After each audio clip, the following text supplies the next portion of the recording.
Running a business comes with a lot of what-ifs. But luckily, there's a simple answer to them. Shopify.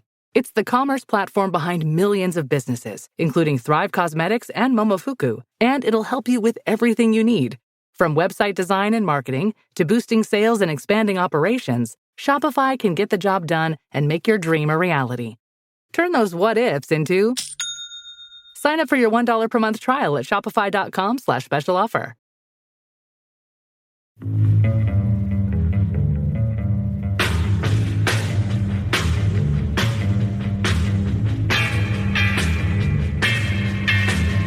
This is the Roger Stone Show, presented by Colonial Metals Group. A man who's gone through hell, but he's kept going, and he's smart, and he's strong, and people love him. Not everybody, but people love him and respect him. Roger Stone.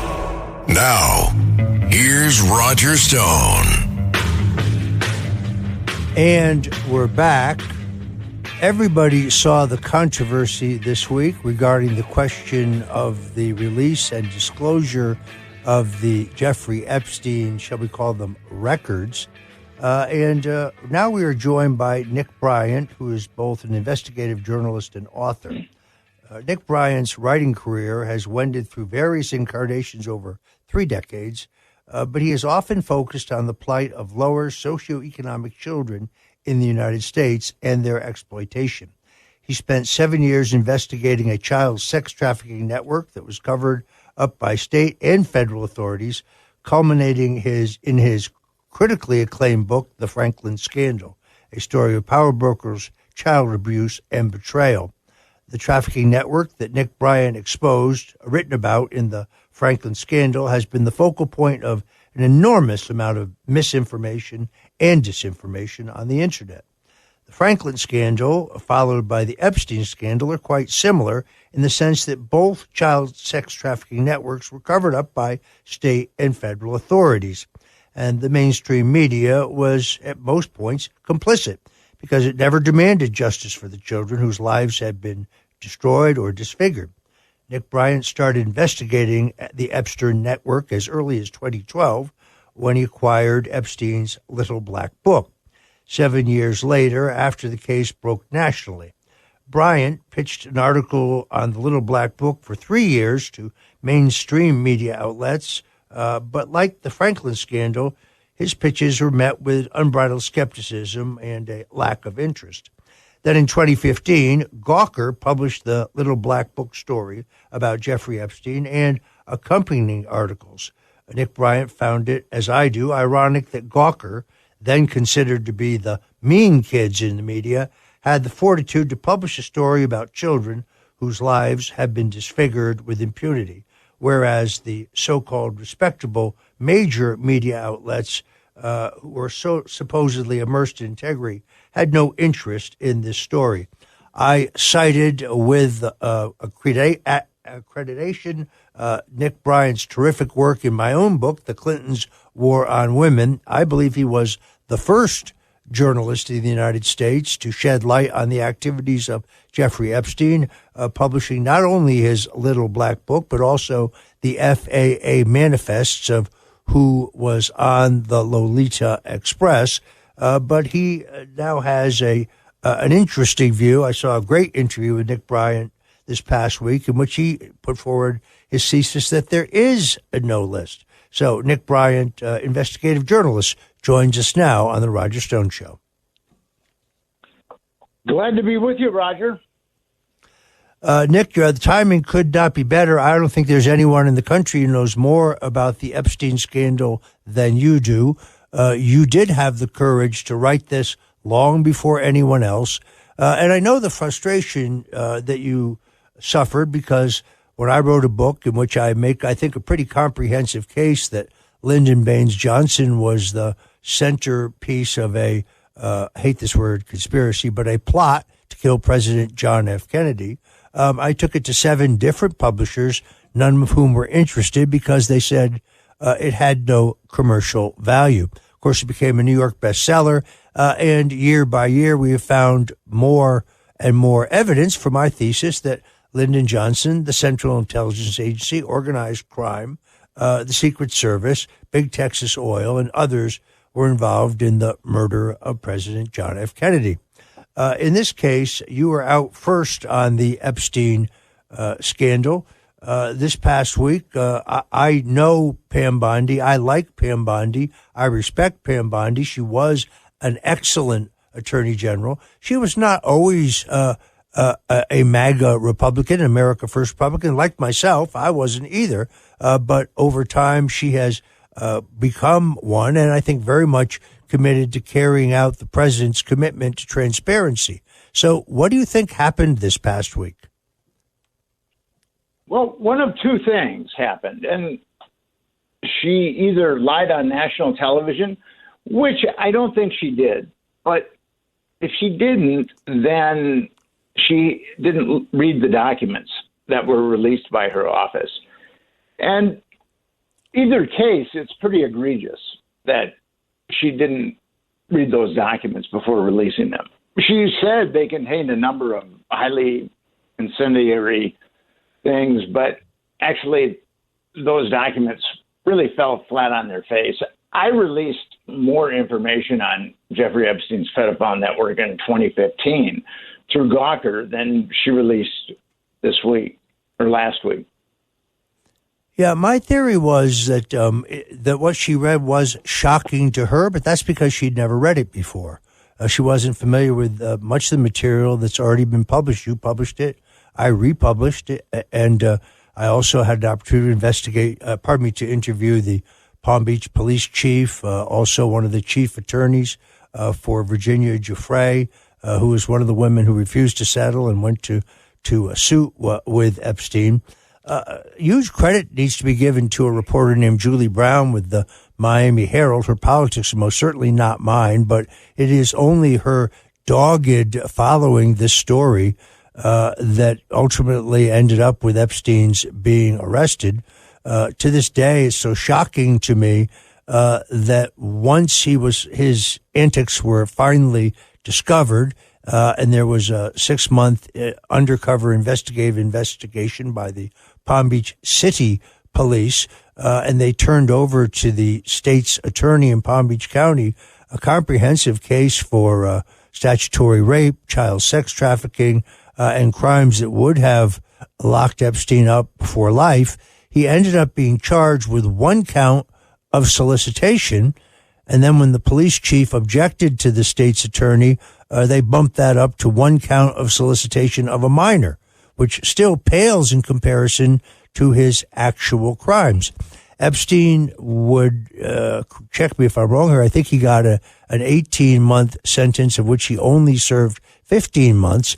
But unlike every other person charged and convicted of a sex crime in Florida, unlike serving his sentence in a Florida state penitentiary, he served his time in the air-conditioned wing of the Palm Beach County Jail. And he was only required to be at the jail, I think it was from 10 o'clock at night until 6 o'clock in the morning. During the day, he was free to go, and he was kind of ferried around by a security detail from the Palm Beach County Sheriff's Office. It seems to me that he went right back to what he had been doing previously, and it is only the dogged reporting of Julie Brown that got the story back on the front pages of the Miami Herald and back into the public consciousness. With Epstein, and that the Palm Beach Police Department had the statements of 5 underage victims, but they knew of 17 additional victims. So they were aware of 22 underage victims that Jeffrey Epstein had molested. And then, as you said, the case was taken away from them and given to a grand jury. And I don't know if your audience knows about the machinations of a grand jury, but grand juries are very easy to corrupt because all you have to do is have a corrupt special prosecutor. And grand jurors are just citizens that have shown up for grand jury duty, and they've been shown up for jury duty, and they've been funneled to a grand jury. And everything that the special prosecutor wants them to see, they see. Whatever witnesses the special prosecutor calls, those are the witnesses that they hear. Whatever exhibits the grand jurors see are what the special prosecutor wants them to see. So there's that famous quote that grand jurors have so much power over special prosecutors have so much power over grand jurors that they could get them to indict a ham sandwich. And that's what we had with that Florida state grand jury that was oversaw by Barry Kirshner. And those grand jury documents have been released, and actually I did a podcast on it. The two victims were called by that grand jury. One was 16 at that time when she was called, but she had been molested by Epstein when she was 14. And then the other one was 18, and she'd been molested by Epstein when she was actually a number of times, starting at 16. And it's kind of mind-boggling to look at that grand jury documentation. They're calling those girls prostitutes. Here's a 16-year-old girl who was molested by Jeffrey Epstein and has a number of deleterious psychological ramifications because of it. And she's being called a prostitute.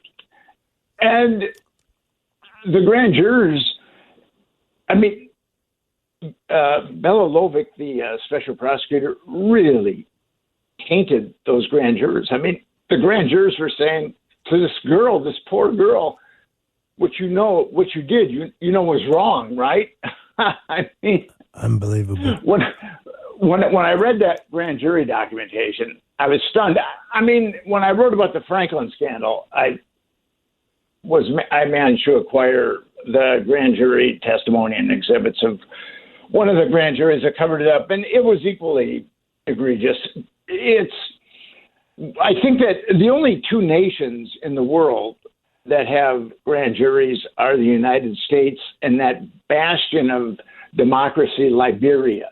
All right, we'll be right back with Nick Bryant and more on the Epstein story. I want to ask him, of course, whether he believes that Jeffrey Epstein killed himself. So don't go away. We'll be right back. This is the Roger Stone Show.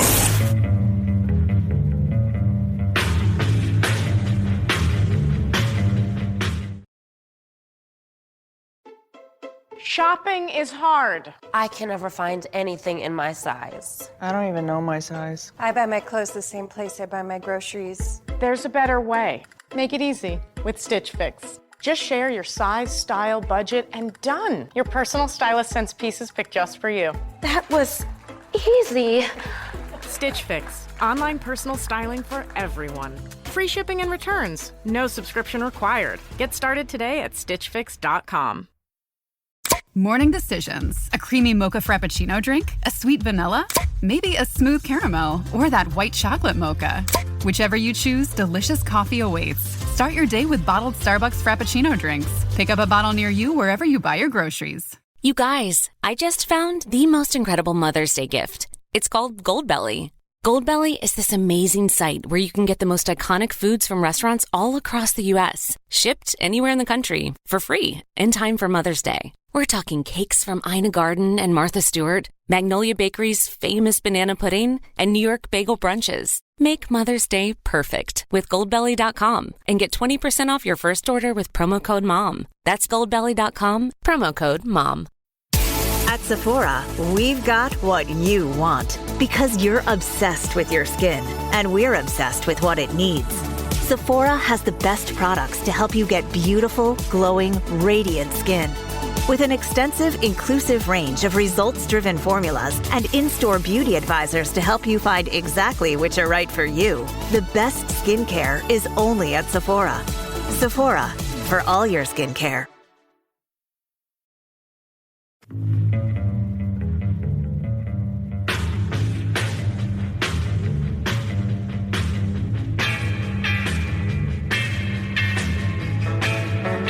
Richard Nixon, Ronald Reagan, George W. Bush, and Donald Trump. They went after a guy named Roger Stone who's sitting in the office. And I'll say this in front of Roger, he's no baby. And right now he's cleaner than anybody in this place. No, because they treated him very unfairly. All of these presidents relied on one man to secure their seat in the Oval Office. That man is Roger Stone. Roger Stone. This is the Roger Stone Show, presented by Colonial Metals Group. Now, here's Roger Stone. And we're back with journalist and author Nick Bryant talking about the Epstein case. A number of the names of those most prominent visitors to the island are long known. Former Democrat U.S. Senate Majority Leader George Mitchell, Bill Gates, former Governor Bill Richardson of New Mexico, Bill and Hillary Clinton, Stephen Hawking, the scientist, and others. In a great interview I saw you in the other day on your own podcast, I saw you say that you didn't believe there was an Epstein list for Pam Bondi to release. Tell us what you meant by that. The Epstein list is either wishful thinking or it's a contrived meme. Epstein had a black book, which I put on the internet in 2015.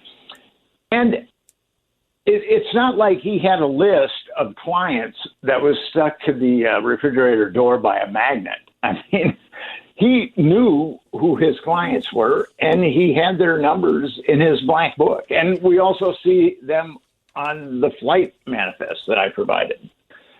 It wasn't like, and we know the names of a lot of the perpetrators. I mean, we know about Alan Dershowitz. We know about Les Wexner. We know about Glenn Dubin. We know about Ehud Barak. We know about Bill Richardson. We know who the perps are in this case. And it's not like he had a list of them. And even though federal law enforcement knows who the perps are, they've got to know who the perps are. They've got all the discovery. No one has been prosecuted. So even if there was a list of perpetrators on Jeffrey Epstein's refrigerator with a magnet, that wouldn't help us because the federal government has shown no will to prosecute these perpetrators. It's interesting to me that after Epstein pled guilty to one count of solicitation, brought in these high-powered lawyers, Dershowitz, Leon Black, others, the police chief went to the U.S. attorney for South Florida, whose name was Acosta, and said, look, something's wrong here. Either the county state's attorney has been threatened or he's been bribed or in some other way compromised, because I handed him a case for statutory rape, for child sex trafficking, and worse. Acosta then conducted his own investigation, and then he concluded and rubber stamped the state's conclusions, and he sealed it. It's only because of an epic multi-year legal struggle by the Palm Beach Post that we know as much about the case as we do today. Now, when Acosta was appointed labor secretary in Donald Trump's administration, first of all, President Trump was never told that Acosta was the federal prosecutor who had rubber stamped the plea deal in Florida by Jeffrey Epstein. But when Acosta was asked in preparation for his Senate confirmation hearings what he would say if they asked him about his handling of the Epstein case and why he didn't prosecute Epstein, Acosta reportedly said, well, I'm going to tell the truth, that I was told that he was a U.S. intelligence asset and to stay away from it. My belief here is that Epstein was a kind of a soldier of fortune and equal opportunity blackmailer working for the U.S. intelligence services, perhaps the Saudi and Israeli intelligence services, really anyone seeking blackmail on powerful people for specific reasons. Do you agree with that analysis? People ask me, was Jeffrey Epstein Mossad or was he an Israeli intelligence agent? And that's entirely possible that he could have worked with Israeli intelligence. But I've always said that there is no way the CIA, the dark, malignant corner of the CIA that does this type of stuff, there is no way that the CIA is going to let the Israelis compromise Americans on American soil and not get a cut of that intelligence. I firmly believe that. I think that's an excellent analysis. Now, David Schoen, who was just the other night on Fox, who had been hired, criminal defense lawyer who had been hired by Epstein, said that he had met with Epstein 9 days before, that Epstein had paid him a very, very substantial retainer, that they had come up with a 4-point plan for his legal defense, that they had had a conference call with his other lawyers about that plan the day before he allegedly killed himself. That's why Schoen doubts that Epstein did kill himself. What is your thinking on that question? The problems that night at that prison were so substantial. You've got guards sleeping, and one of the guards isn't actually a guard. His cellmate was taken out. The video wasn't working. I mean, there was a harmonic convergence. So my take on that is either Epstein killed himself or someone helped him kill himself. And we saw that with the Franklin scandal, the book that I wrote with Craig Spence, who killed himself. And actually, I do believe that Craig Spence, he was one of the pedophilic pimps, and like Epstein, his homes were wired for audiovisual blackmail. The thing that I believe is Spence was given a choice.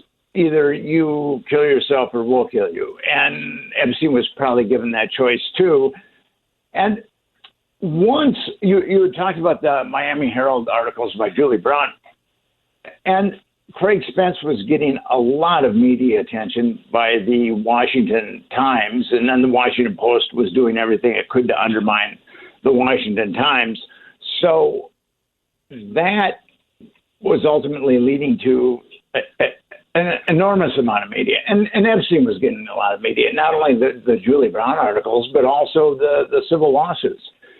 And blackmailers cannot be very effective blackmailers if everybody knows who they are. So that's what I believe happened to Spence. That's what I believe happened to Epstein. And I believe that that's also what's happening to Diddy. I think that those cases are very similar. Diddy hooked up with Clive Davis, who is the godfather.